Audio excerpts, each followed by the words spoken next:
Savior Jesus Christ atoned for you.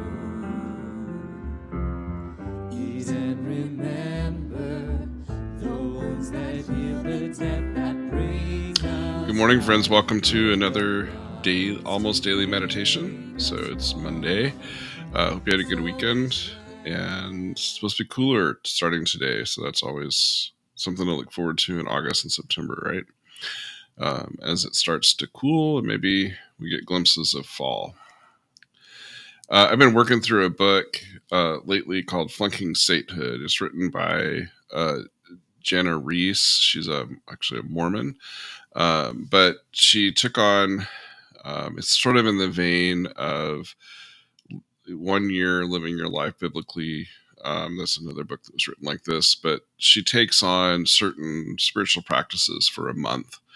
And kind of dives into them. Starts with study and reading about them. So like Sabbath, she read all about everything she could read about Sabbath. Took the strict Orthodox Jewish approach to Sabbath keeping, which is holding 1 day a week as a day that you can't do any kind of work or set a fire or cook or do anything.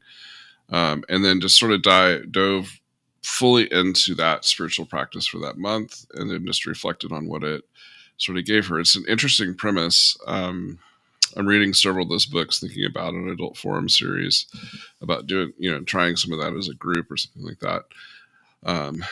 But she kind of, in diving into each spiritual practice, finds something or found a truth or discovered something a little bit about what she was sort of thinking about. And so I thought we'd think about a quote that she wrote in part of her book. This lovely paraphrase on me from St. Teresa: place yourself in the presence of Christ. Don't wear yourself out thinking. Simply speak with your beloved. Delight in him. Lay your needs at his feet. Acknowledge that he doesn't have to allow you in his presence, but he does. And there's a time for thinking and a time for being. Just be with him. She wrote this after doing her practice around Sabbath keeping, which is just, it's supposed to be a day in which we completely and totally rest from the labors of the world. And I was thinking about this coming off the weekend and just maybe asking yourself, have you given yourself enough time just to be in the presence of Christ? Have you given yourself enough space, openness, to just be in that moment, in those moments with Christ, in a moment of prayer, in a moment of depth of understanding? And it might be worth thinking about your own spiritual practice. As part of that, maybe, you participate in a congregation and go to worship to hear music and readings and a sermon. Maybe you have a prayer practice that you do. Maybe you read daily meditations like Forward Day by Day. Maybe you are in a contemplative prayer group. I mean, there's all kinds of different ways that you can access this moment of time, or even just keeping Sabbath as a regular basis. But maybe ask yourself the question, how are you making space in the hecticness of the life that you live to give yourself the time just to be with God in God's creation and in the beauty of the moment, and see where that leads you? I think Jana, in her writing, is surprised at what happens when she does this intense, deep dive into spiritual practices. So just some food for thought. Maybe think about what is a practice you could take up for a while. How could you dive into it? How could you learn about it? Feel free to make some comments. I always encourage you to greet each other in the comments on Facebook or YouTube. But also, if you have thoughts about this, we'd love to hear from you. God bless, and we'll see you tomorrow. The body of our Savior Jesus Christ atoned for you.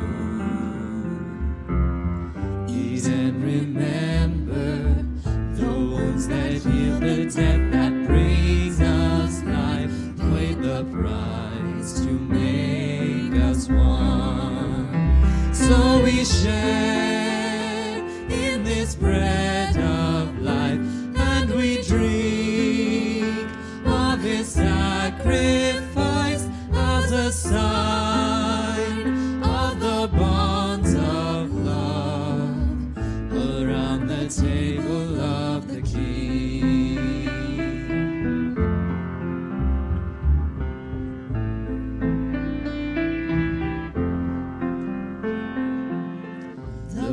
that cleanses every stain of sin shed for you.